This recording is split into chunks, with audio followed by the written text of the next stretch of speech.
Hello students, welcome to my YouTube channel Sahaj classes. तो आज इस वीडियो में हम डिस्कस करेंगे, जैसे कि हम एस्टेट के पीवाईक्यू डिस्कस करेंगे पीजीटी साइंस के लिए और पीजीटी केमिस्ट्री के लिए। तो आज हमारा इस वीडियो में टॉपिक रहेगा पीजीटी का है जो पेपर हुआ था 2023 को, उसके जो 1 to 10 क्वेश्चन है वो हम पहले डिस्कस कर चुके हैं। आप चाहो तो प्ले लिस्ट बनी हुई है, वहां से जाके देख सकते हो। आज यहाँ पे हम डिस्कस करेंगे क्वेश्चन 11 से लेके क्वेश्चन 20 तक, क्योंकि 10-10 मिनट की जो 10-10 क्वेश्चन की वीडियो यहाँ पे हम लेके आते हैं। तो जो 2023 में जो आपका एग्जाम हुआ था उसके जो 10 क्वेश्चन है वो हम डिस्कस कर चुके हैं। आज वाले में हम डिस्कस करेंगे क्वेश्चन 11 टू क्वेश्चन 20। तो यहाँ पे देखो क्या दिया गया है, the standard reduction potential for Fe2 plus two Fe। ये वाला जो क्वेश्चन है आपका वो रहेगा इलेक्ट्रोकेमिस्ट्री से, एंड SN2 प्लस से SN। यहाँ पे देखो, यहाँ पे क्या होता है, रिडक्शन पोटेंशियल गिवन है कि Fe2 प्लस में से Fe में चेंज हुआ, SN2 प्लस में से SN में चेंज हुआ। Electrode are -0.44 volt and -0.14 volt. तो यहाँ पे हमें पोटेंशियल दिया गया है कि Fe2 प्लस से Fe चेंज होता है तो -0.44 वोल्ट, और SN2 प्लस से SN चेंज होता है तो माइनस के 0.14 वोल्ट। तो ये पोटेंशियल हमें गिवन है, ठीक है। उसके बाद हमसे क्या पूछा गया, ये कंप्लीट रिएक्शन हमें लिख के दी गई है और हमें इसकी ईएमएफ बतानी है। तो ये वाला जो टॉपिक है वो कंप्लीटली मैंने अपने चैनल पे डिस्कस किया है कि कैसे आप इसको निकालोगे, वो आप देख सकते हो, चाहो तो जाके देख सकते हो। क्लास 12 केमिस्ट्री नाम से आपको जो यूनिट है वो मिलेगी, प्लेलिस्ट है वो मिलेगी। तो यहाँ पे देखो हम कैसे करेंगे, आपने क्या करना है, देखो स्टेप बाय स्टेप हम चलेंगे। पहले इस वाली जो रिएक्शन जिसका हमें निकालना है उसको देखो, उससे दो हाफ शेल लिखो, जो हाफ शेल आपको यहाँ पे दिखाई देगी। तो यहाँ पे देखो हमें क्या दिख रहा है कि Fe2 प्लस से Fe में चेंज हुआ है। तो एक हाफ शेल कैसे हुई हमारी, Fe2 प्लस ने 2 इलेक्ट्रॉन एक्सेप्ट करके Fe में चेंज हुआ होगा। तो एक हाफ शेल तो हमारे पास ये हो गई। सेकेंड हाफ शेल में हमें क्या दिखाई दिया, SN किस में चेंज हुआ है, SN2 प्लस में। तो इसका मतलब क्या है, इसका ऑक्सीडेशन हुआ है। तो SN2 प्लस में कब चेंज हो सकता है, जब उसने 2 इलेक्ट्रॉन है वहां से निकाल दिए हो। तो ये वाली 2 हाफ शेल हमने इस वाली से हाफ शेल से बनाई है, इस वाली से। अब देखो क्या होता है, यहाँ पे क्या होता है कि जब यहाँ पे देखो, यहाँ पे Fe2 प्लस से Fe में चेंज हुआ तो ये वाली जो रिडक्शन की वैल्यू हमें कितनी गिवन है, 0.44 वोल्ट। और यहाँ पे हमें क्या गिवन है सेकंड में, SN2 प्लस से SN में चेंज होने की वैल्यू दी गई है। लेकिन हमारे पास यहाँ पे क्या हुआ है, SN से SN2 प्लस में चेंज हुआ है, और यहाँ जो वैल्यू गिवन है SN2 प्लस से SN, ये वाली जो वैल्यू गिवन है वो रिडक्शन पोटेंशियल की है। और यहाँ पे हमारे पास क्या हुआ है, इसका ऑक्सीडेशन हुआ है। तो ऑक्सीडेशन हुआ तो हमें क्या पता होता है कि रिडक्शन पोटेंशियल ऑक्सीडेशन पोटेंशियल का माइनस होता है, कि अगर हमारे पास रिडक्शन पोटेंशियल है और हमें ऑक्सीडेशन पोटेंशियल निकालना है तो हम वहां पे माइनस साइन लगा के वहां पे निकाल सकते हैं। ऐसा ही सेम होता है, एक इन दोनों में से कोई भी वैल्यू आपको दी हो, और अगर रिडक्शन पोटेंशियल हमें चाहिए है और ऑक्सीडेशन पोटेंशियल गिवन है तो वहां पे नेगेटिव साइन से हम उसको निकाल सकते हैं। तो यहाँ पे देखो हमारे पास रिडक्शन पोटेंशियल गिवन था लेकिन हमें चाहिए था ऑक्सीडेशन पोटेंशियल। तो यहाँ से क्या हुआ, ये माइनस का था और माइनस माइनस प्लस होकर क्या बचा, 0.14 वोल्ट। तो यहाँ तक हमारे पास ये आई कि हमने इन दोनों हाफ शेल की वोल्टेज लिख ली। उसके बाद हमें पता होता है कि जो गिब्स फ्री एनर्जी होती है वो किसके इक्वल होती है, G1 प्लस G2। और जी क्या होता है, डेल्टा जी क्या होता है, माइनस में NFE0 शेल। तो यहाँ पे देखो वैल्यू पुट की है हमने, माइनस में NFE0 shell is equal to, यहाँ पे डेल्टा G1 के लिए क्या आएगा, माइनस में NFE01 माइनस में NFE02। तो ये E1 के लिए, ये E2 के लिए। अगर यहाँ पे एक और होती तो हम E3 के लिए कर देते। अब N क्या है, यहाँ पे नंबर ऑफ इलेक्ट्रॉन। तो यहाँ पे हमने देखा कि सभी रिएक्शन में कितने नंबर ऑफ इलेक्ट्रॉन इन्वॉल्व है, 2। तो N की वैल्यू आई 2, F सेम है, इनोट शेल सेम है, -2F इनोट 1 सेम है, ये सेम है, ठीक है। उसके बाद देखो क्या होगा, यहाँ पे माइनस के 2F, यहाँ पे हमने ओवरऑल माइनस को कॉमन निकाल लिया। तो यहाँ पे जो ओवरऑल माइनस कॉमन निकालने पे हमारे पास क्या बचेगा, देखो यहाँ पे हमने ओवरऑल इक्वेशन को -2F से डिवाइड कर दिया, आप ये समझ लो। तो यहाँ पे -2F से डिवाइड हुआ तो ये माइनस से -2F से 2F, तो यहाँ पे बचा इनोट शेल। यहाँ पे -2F से बचा तो ये कैंसिल, इनोट 1, और यहाँ पे प्लस में इनोट 2। या सिंपल आप ये कर लो कि यहाँ पे -2F है वो हमने कॉमन लिया दोनों साइड से, और दोनों साइड है तो वो क्या हो जाएगा, यहाँ पे कैंसिल हो जाएगा। तो इस चीज का आपने ध्यान रखना है, ठीक है। उसके बाद यहाँ पे हमारे पास क्या आया, E01 और प्लस E02। अब यहाँ पे हमारे पास जो वैल्यूज है वो हम सिंपल यहाँ पे रख देंगे। E01 की वैल्यू क्या आई है हमारे पास, माइनस के 0.44 वोल्ट, और E02 क्या आई है, 0.14 वोल्ट। तो जब हम इन दोनों को ऐड करेंगे तो यहाँ पे हमारे पास आंसर क्या बचेगा, माइनस के 0.3 वोल्ट। तो ये वाली चीज यहाँ से आप देख सकते हो। अगर स्क्रीनशॉट लेना चाहो तो वो ले सकते हो। कोई डाउट है तो आप कमेंट सेक्शन में पूछ सकते हो। यहाँ पे हमारा जो क्वेश्चन है इसका जो सही आंसर रहेगा वो रहेगा ऑप्शन 2, तो माइनस के 0.30 वोल्ट। तो ये वाली चीज आपने ध्यान से करनी है। यहाँ पे ये देखना है पहले ऑक्सीडेशन पोटेंशियल गिवन है या रिडक्शन पोटेंशियल गिवन है, वो देखने के बाद हमारी इसकी हाफ शेयर लिखनी है। और यहाँ से हमें जो पोटेंशियल, यहाँ पे अगर ऑक्सीडेशन है तो वो वाली वैल्यू लिखनी है, रिडक्शन है तो वो वाली। उसके बाद ये गिव्स फ्री एनर्जी वाला फॉर्मूला लगाना है। एन क्या होता है, नंबर ऑफ इलेक्ट्रॉन होता है। यहाँ पे 2f से 2f हर जगह है तो माइनस के कैंसिल हो जाएगा, इनो T1 प्लस A2, तो ऐसे आप इसको निकाल सकते हो। उसके बाद हम चलते हैं क्वेश्चन 12 पे। The most stable carbon ion among the following is, हमें बताना है कि सबसे स्टेबल क्या हो कार्बन आयन इनमें से कौन सा होगा।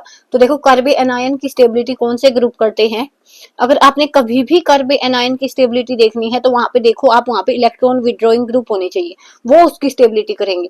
और अगर आपको कहीं पे भी कार्बोकैटायन मिले तो वहां पे इलेक्ट्रॉन डोनेटिंग ग्रुप होते हैं, वो उसकी स्टेबिलिटी करेंगे। तो जब भी स्टेबिलिटी की बात आती है कार्बन आयन की या कार्बोकैटायन की, आपने देखना है कि अगर कार्बन एनायन है तो वहां पे क्या होना चाहिए, इलेक्ट्रॉन विड्रॉइंग ग्रुप होना चाहिए, क्योंकि वो इलेक्ट्रॉन वहां पे उसके कम करके उसको स्टेबल करेंगे। और अगर कार्बोकैटायन है तो वहां पे इलेक्ट्रॉन्स की कमी होगी तो इलेक्ट्रॉन डोनेटिंग ग्रुप है, वो उसको वहां पे इलेक्ट्रॉन डोनेट करके उसको स्टेबल करेंगे। तो सबसे पहले देखो बेंजाइल कार्बेनन, इट मीन्स बेंजीन के ऊपर है कार्बन एनायन। 4 मिथोक्सी बेंजाइल कार्बेनाइन, तो पहले हमने बेंजाइल कार्बेनाइन बनाया तो 1 2 3 4 पोजीशन पे क्या है, मिथोक्सी ग्रुप है। 4 नाइट्रो बेंजाइल कार्बोनाइन, तो 4 पे क्या है, नाइट्रो 1 2 3 4, और बेंजाइल पे कार्बोनाइन। 4 मिथाइल कार्बेनाइन, 4 पे मिथाइल। तो यहाँ से ढूंढो जो हमारा CH3 है वो भी क्या है, इसका भी क्या होता है, प्लस आई इफेक्ट लेते हैं हम मिथाइल का। और CH3 है, ये भी हमारा इलेक्ट्रॉन डोनेटिंग है, इस पे कोई ग्रुप ही नहीं लगा हुआ। लेकिन यहाँ पे देखो NO2 को हम जब लिखते हैं ना तो ये क्या करता है, यहाँ पे रेजोनेंस में भी जाता है, इसके जो लोन पेयर है वो रेजोनेंस में भी जाएंगे, और साथ में क्या NO2 क्या होता है, इसका माइनस आई इफेक्ट भी होता है और माइनस आर इफेक्ट भी होता है। तो इसकी वजह से क्या होगा, ये यहाँ पे इसकी जो कार्बन आयन की स्टेबिलिटी है, यहाँ पे देखो यहाँ पे ऐसे आएगा, यहाँ पे ऐसे आएगा, और यहाँ पे ये ऐसे आएगा, और ये माइनस आई इफेक्ट लगा के यहाँ पे क्या करेगा, इसको स्टेबल करेगा। तो ऐसे आप इसको समझ सकते हो। तो यहाँ पे जो हमारा ऑप्शन रहेगा, ऑप्शन 3 सही रहेगा। उसके बाद हम चलते हैं question 13। Which of following group is not a Meta directing group in benzene, तो कौन सा जो ग्रुप होगा वो मेटा डायरेक्टिंग ग्रुप नहीं होगा बेंजीन में। तो देखो आपको पता होना चाहिए इतनी बात, अगर आपने अच्छे से एनसीईआरटी की है तो जो हमारे इलेक्ट्रॉन डोनेटिंग ग्रुप होते हैं वो ऑर्थो पैरा डायरेक्टिंग होते हैं, और इलेक्ट्रॉन विड्रॉइंग ग्रुप होते हैं वो हमारे मेटा डायरेक्टिंग होते हैं। तो यहाँ से ढूंढो कौन से इलेक्ट्रॉन विड्रॉइंग ग्रुप है, और जो भी हमारा ग्रुप इलेक्ट्रॉन डोनेटिंग ग्रुप होगा वो क्या होगा, ऑर्थो पैरा डायरेक्टिंग होगा। और जो हमारा इलेक्ट्रॉन विड्रॉइंग ग्रुप होगा वो क्या होगा, मेटा डायरेक्टिंग होगा। तो यहाँ पे हमें क्या बताना है, is not a Meta directing, it means not a Meta directing का मतलब क्या है कि वो ऑर्थो पैरा डायरेक्टिंग होगा। इट मींस क्या कि वो इलेक्ट्रॉन डोनेट कर रहा होगा। तो यहाँ पे इसको देखो हम, ये वाला हमारा जो भी रहेगा ये भी क्या है, एक इलेक्ट्रॉन डोनेटिंग ग्रुप है, इलेक्ट्रॉन विड्रॉइंग ग्रुप है। कैसे, यहाँ पे देखो जैसे ही ये वाला जो बॉन्ड ऐसे डिसोसिएट होगा तो यहाँ पे पॉजिटिव साइन आएगा ना, तो पॉजिटिव है तो ये जो रिंग से जो इलेक्ट्रॉन है वो क्या करेगा, लेगा। तो यहाँ पे ये जो S डबल बॉन्ड O की वजह से ये क्या करेगा, इलेक्ट्रॉन विड्रॉइंग इफेक्ट शो करेगा। यहाँ पे C डबल बॉन्ड O है तो ये भी क्या करेगा, ऐसे बॉन्ड डिसोसिएट होगा तो ये भी अगर बेंजीन पे लगेगा तो इलेक्ट्रॉन विड्रॉइंग होगा। ऐसे ये C डबल बॉन्ड OR है तो ये भी, अगर यहाँ पे देखो अगर बेंजीन पे कहीं पे भी आपको डबल बॉन्ड O दिखेगा तो O ज्यादा इलेक्ट्रोनेगेटिव होने की वजह से ये ऐसे डिसोसिएट, यहाँ पे पॉजिटिव होने की वजह से ये क्या करेगा, रिंग को इलेक्ट्रॉन डेफिशिएंट बनाएगा, और डेफिशिएंट बनाएगा तो ये क्या हो जाएगा, इलेक्ट्रॉन विड्रॉइंग ग्रुप और मेटा डायरेक्टिंग होगा। तो आप ये वाला जो ग्रुप देखोगे ना NHCOCH3, इसके पास लोन पेयर हैं और ये लोन पेयर क्या करेंगे, इसको डोनेट करेंगे और इलेक्ट्रॉन डोनेटिंग ग्रुप के जैसे बिहेव करेंगे, और ये क्या होंगे, ऑर्थो पैरा डायरेक्टिंग होंगे। तो ऐसे आप इसको समझ सकते हो। उसके बाद तो यहाँ से हमारा ऑप्शन 3 है वो सही हो जाएगा। उसके बाद question 14 for hypothetical reversible reaction, ये वाली हमें रिएक्शन दी गई है जहाँ पे एंथैल्पी क्या है, माइनस के 20 किलो जूल है। If standard entropies of A2 B2 and AB3 are 60 40 and 50 joule per kelvin per mole, then above reaction will be at equilibrium at temperature this. तो देखो हमारे को क्या दिया है, यहाँ पे एंथैल्पी दी है और हमें एंट्रोपीज की अलग अलग वैल्यू दी गई है। तो हमें बताना है यहाँ पे कि कौन सा ऐसा टेम्परेचर होगा जहाँ पे ये इक्विलिब्रियम होगा। तो हमने क्या पढ़ा होता है, delta G is equal to delta H minus T delta S, और इक्विलिब्रियम पे डेल्टा जी हमेशा ही 0 होगा। तो ये चीज आपने ध्यान रखनी है। तो ये वाला क्वेश्चन बनेगा आपका थर्मोडाइनेमिक्स का। तो delta H is equal to T delta S, delta H की वैल्यू हमारे पास है टी की वैल्यू हमें निकालनी है। अगर हमारे पास डेल्टा एस आ जाए, चेंज आ जाए एंट्रोपीज में, तो हम निकाल पाएंगे कि टेम्परेचर क्या होगा। तो यहाँ से टेम्परेचर क्या हो जाएगा, delta S by delta S. तो यहाँ पे अगर डेल्टा एस की वैल्यू आ जाए तो हम निकाल पाएंगे। तो यहाँ पे जब आपने केमिकल थर्मोडायनेमिक्स यूनिट पढ़ी होगी तो वहां पे डेल्टा चेंज इन एंट्रोपी क्या होता है, एंट्रोपीज ऑफ प्रोडक्ट माइनस में entropies of reactant, sum of entropies of product minus में sum of entropies of reactant. तो यहाँ पे देखो AB3 की कितनी है, 50 है, लेकिन इसमें कोई भी कोफिशिएंट नहीं है। उसके बाद माइनस में रिएक्टेंट की होगी, तो रिएक्टेंट की टोटल हम देखेंगे तो यहाँ पे क्या हो जाएगा, A2 की वैल्यू कितनी गिवन है, A2 की वैल्यू हमारे पास 60 है, लेकिन यहाँ पे तो 1/A2 है, तो 1/2 इंटू में 60 प्लस में 3/2। Br2 की हमारे पास कितनी गिवन है, B2 की हमारे पास कितनी गिवन है, यहाँ पे है 40, लेकिन यहाँ पे क्या है कोफिशिएंट, 3/2 लेना है हमें, तो 3/2 ऑफ 40। तो यहाँ से 50 माइनस 90 जाएगा, तो यहाँ पे -40 बचेगा। तो हमारे पास डेल्टा एस की वैल्यू क्या आई, -40। अब टेम्परेचर क्या था हमारे पास, delta H by delta S, यहाँ से हमने निकाल के देखा delta H by delta S आएगा। तो डेल्टा एच की वैल्यू क्या है, -20 किलो जूल है, लेकिन ये वाली वैल्यू हमारे पास जूल में है, तो इस किलो जूल को हम 1000 से मल्टीप्लाई करके जूल में बदलेंगे, तो -20 इंटू में 1000 डिवाइड बाई -40। तो जब आप इसको कैंसिल आउट करोगे तो यहाँ से जो आपका टेम्परेचर निकल के आएगा वो आएगा 500 केल्विन। तो यहाँ से हमारा ऑप्शन 1 है वो सही हो जाएगा। तो ऐसे आप इसको निकाल सकते हो। उसके बाद क्वेश्चन है आपका 15, benzoic acid on reaction with ammonia gives product ए। पहले बेंजोइक एसिड हमने लेना है, उसकी रिएक्शन हमने करवानी है एमोनिया के साथ, तो वहां से हमें ए प्रोडक्ट मिलेगा। उसके बाद जो ए प्रोडक्ट हमें मिलेगा उसका जब हम डिहाइड्रेशन करवाएंगे तो वहां से हमें बी मिलेगा। तो हमें ए और बी बताने हैं क्या होंगे। तो यहाँ पे देखो बेंजोइक एसिड क्या होता है, बेंजीन के ऊपर हमारा ऑक्सैलिक ग्रुप लगा होता है, तो C डबल बॉन्ड OH। उसके बाद यहाँ पे हमने क्या मिलाना है, एमोनिया। तो एमोनिया क्या होता है, NH3। तो यहाँ पे क्या होगा, यहाँ पे ये NH3 क्या होता है, एक बेस के जैसे एक्सेप्ट करेगा, बेस के जैसे काम करेगा, और ये वाला H बहुत ज्यादा एसिडिक होता है, क्योंकि यहाँ पे जैसे ही माइनस आएगा तो ये वाली चीज यहाँ पे भी कंजुगेशन में और साथ में बेंजीन में भी कंजुगेशन में। तो ये बेस क्या यहाँ से क्या करेगा, यहाँ से H प्लस निकालेगा, तो कैसे हो जाएगा, O नेगेटिव और H को इसने एक्सेप्ट किया है तो positive, NH4 plus, lone pair को डोनेट किया इसने, तो यहाँ पे क्या आएगा, NH4 पॉजिटिव। या तो आप ये कर लो, H प्लस को इसने एक्सेप्ट किया तो NH4 पॉजिटिव आया। तो यहाँ से हमारे पास क्या बना, ये एमोनियम, और ये क्या हो जाएगा, बेंजोएट। तो हमारे पास एमोनियम बेंजोएट इसमें है, इसमें है, तो ये वाले दो है नहीं आएंगे। उसके बाद यहाँ पे -H2O निकालना है। तो यहाँ पे देखो H2 O यहाँ से गया, तो यहाँ पे हमारे पास क्या बेटा, C डबल बॉन्ड O और NH2। तो यहाँ पे हमारे पास क्या बचेगा, बेंजाइमाइड। तो यहाँ पे हमारा जो ऑप्शन 2 है वो सही हो जाएगा क्वेश्चन 15 का। उसके बाद क्वेश्चन 16 देखते हैं। When the electrolysis of silver sulfate was carried out by platinum electrode, जब हमने सिल्वर सल्फेट का इलेक्ट्रोलाइसिस किया तो 1.6 gram of oxygen was liberated at anode and the amount of silver deposit at cathode will be. कि amount है जो silver का, जो ऑक्सीजन का अमाउंट एनोड पे लिबरेट हुआ है वो है 1.6 ग्राम। हमें क्या बताना है, अमाउंट ऑफ सिल्वर जो कैथोड पे डिपॉजिट होगा। तो ये वाला जो क्वेश्चन रहेगा आपका इलेक्ट्रोकेमिस्ट्री का क्वेश्चन है, ये भी यहाँ पे फेराडे लॉ से आपका क्वेश्चन है। तो वहां पे फॉर्मूला क्या होता है कि mass of oxygen is equal divide by mass of silver, mass of element 1 mass divide by mass of element 2 is equal to equivalent mass of element 1 और इक्विवेलेंट मास ऑफ एलिमेंट 2। तो यहाँ पे देखो mass of oxygen है divide by mass of silver is equal to equivalent weight of oxygen divide by equivalent weight of silver. अब equivalent weight क्या होता है, molar mass by N of oxygen कितना है 1.6 ग्राम है, divide by mass of silver हमने निकालना है। Equivalent of weight of oxygen क्या रहेगा, molar mass by N factor. तो मोलर मास है वो ऑक्सीजन का कितना होता है 16 होता है, और इसका एन फैक्टर कैसे निकालते हैं हम, जैसे हमने लिखाया O, किस पे कितना उस पे पॉजिटिव या नेगेटिव चार्ज होता है। तो O हमारा कैसे एग्जिस्ट होता है, O2 नेगेटिव के जैसे होता है ना, क्योंकि 2 और 6 होता है इसका कॉन्फ़िगरेशन। तो 2 इलेक्ट्रॉन ये एक्सेप्ट करता है, तो O2 नेगेटिव जैसे इसका बिहेवियर होता है, तो O2 नेगेटिव होएगा ना, तो यहाँ पे कितना चार्ज हुआ 2 का, तो 16/2 एन फैक्टर होता है कितना पॉजिटिव या नेगेटिव चार्ज वहां पे होता है। या तो पॉजिटिव देख लो या तो नेगेटिव, अगर पॉजिटिव आयन है तो पॉजिटिव देखो, नेगेटिव आयन है तो नेगेटिव देखो। अगर कोई भी हमारे पास कंपाउंड आता है तो वहां पर या तो टोटल पॉजिटिव काउंट होगा या तो टोटल नेगेटिव काउंट होगा। तो यहाँ पे इक्विवेलेंट वेट ऑफ सिल्वर भी सेम निकलेगा, मोलर मास सिल्वर का 108 divide by N factor silver कैसे एग्जिस्ट होता है Ag प्लस के जैसे, तो 1। तो यहाँ पे इसकी मल्टीप्लाई इसके साथ इसके साथ, तो यहाँ से जब आप मैम की वैल्यू निकालोगे तो वो आएगी 21.6 ग्राम। तो यहाँ से हमारा जो क्वेश्चन 16 है वो कंप्लीट होता है। अगर आप चाहो तो स्क्रीनशॉट इसका ले सकते हो। उसके बाद क्वेश्चन 17, तो देखो the T half of a reaction is doubled as initial concentration of reaction is doubled, कि टी हाफ है जो रिएक्शन का वो डबल हो जाता है जब हम उसके इनिशियल कंसंट्रेशन को डबल कर देते हैं। तो what is the order of reaction, तो वहां पे रिएक्शन का ऑर्डर क्या रहेगा, तो ये वाला जो क्वेश्चन रहेगा आपका केमिकल काइनेटिक्स का। ये देखो इस लेवल का क्वेश्चन है, मेरे ख्याल से क्लास 12th में नहीं आता, तो ये लेवल थोड़ा सा अप होके आया है। ये आपका नेट लेवल का एग्जाम है, क्योंकि नेट में इस टाइप के एग्जाम जो क्वेश्चन है वो पूछे जाते हैं।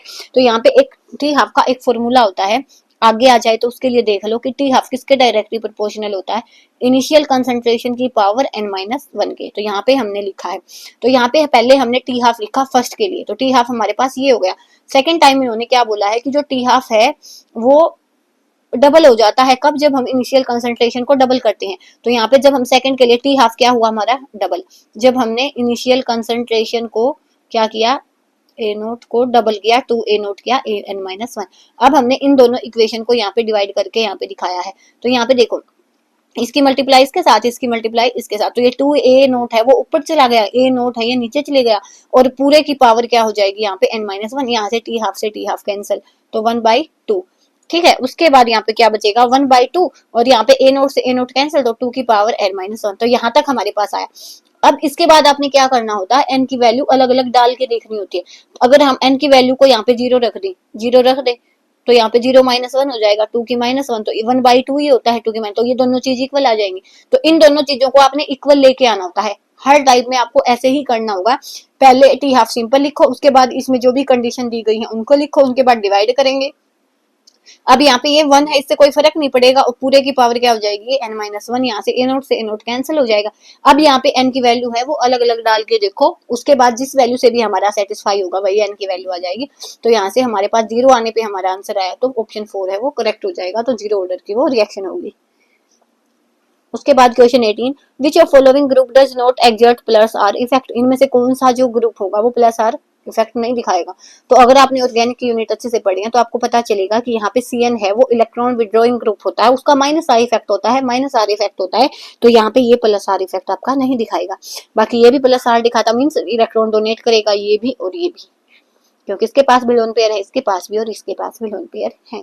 उसके बाद question 19, reaction of ArN2 plus Cl ArCl plus N2CuCl, ये कौन सी वाली जो रिएक्शन होगी, नेमिंग रिएक्शन है। तो आपने सारी नेमिंग रिएक्शन को एक पेज पे लिख लेना और दिन में एक बार उनको पढ़ लिया करो, इससे क्या होगा कि आपके दिमाग में सेट हो जाएंगी। तो ये वाली जो हमारी रिएक्शन रहेगी वो रहेगी गैटरमैन रिएक्शन। कौन सी रहेगी, गैटरमैन रिएक्शन। सेंडमेयर रिएक्शन में क्या होता है, यहाँ पे डाइजोनियम साल्ट बनता है, लेकिन यहाँ पे तो डाइजोनियम साल्ट पहले ही दिया हुआ है। सेंडमेयर रिएक्शन में फॉर्मेशन होती है डाइजोनियम साल्ट की, तो यहाँ पे ये यहाँ पे क्या है वो पहले से ही दिया हुआ, तो ये वाली नहीं होगी। क्लेजन में तो एस्टर यूज होता है, तो ये वाला तो कोई सीन ही नहीं है। कार्बाइल एमाइन में क्या होता है, प्राइमरी एमाइन से हमें आइसोसाइनाइट मिलता है, तो ये वाली चीज भी नहीं है। साइनाइट मिलता है कार्बाइल एमाइन में हमें, तो वो वाली भी यहाँ पे नहीं है। तो यहाँ पे हमारे पास क्या है, सिंपल क्लोरोबेंजीन हमें मिला है, डाइजोनियम साल्ट से हमने क्लोरोबेंजीन प्रिपेयर किया, तो ये वाली जो रिएक्शन होती है वो गैटरमैन रिएक्शन होती है। तो आज का हमारा है ये last topic. Question 20, in Carius method of estimation of halogen 0.5 gram of an organic compound give the 0.376 gram of AgBr, what is the percentage of bromine in compound. तो यहाँ पे देखो इस मेथड ऑफ एस्टिमेशन में एक ये वाला formula होता है, तो ये आपने ध्यान रखना है कि जब भी हमें परसेंटेज निकालनी होती है जिस भी हेलोजन की, तो पहले हमें उस हेलोजन का मास ऊपर लेंगे, और जो वहां पे हमें दिया गया है कि जो जैसे यहाँ पे AgBr दिया गया है तो उसका मास नीचे लेंगे, मल्टीप्लाई में वेट, जो इसका जो वेट यहाँ पे गिवन है ये तो था मोलर मास, जो भी यहाँ पे बनेगा ना उसका मोलर मास। उसके बाद वेट लेंगे हम AgBr का डिवाइड बाय वेट ऑफ जो कंपाउंड यहाँ पे दिया गया है कि कितना अमाउंट उसका बना है, मल्टीप्लाई में उस परसेंटेज के लिए 100। तो मोलर मास है जो ब्रोमीन का वो कितना है 80। उसके बाद मोलर मास ऑफ AgBr कितना गिवन है 188, मल्टीप्लाई में वेट ऑफ AgBr कितना गिवन है 0.376 divide by weight of compound कितना गिवन है 0.5 मल्टीप्लाई में 100। तो जब आप इसको सोल्व करोगे तो ये आएगा 32%। तो यहाँ पे हमारे जो क्वेश्चन 10 है, जो 11 to 20 थे वो कंप्लीट होते हैं। होप आपको समझ आए होंगे, कुछ डाउट है तो आप कमेंट सेक्शन में पूछ सकते हैं, नहीं तो नेक्स्ट वीडियो में मिलेंगे इसके नेक्स्ट 10 क्वेश्चंस के साथ। तब तक के लिए धन्यवाद, thanks for watching my video.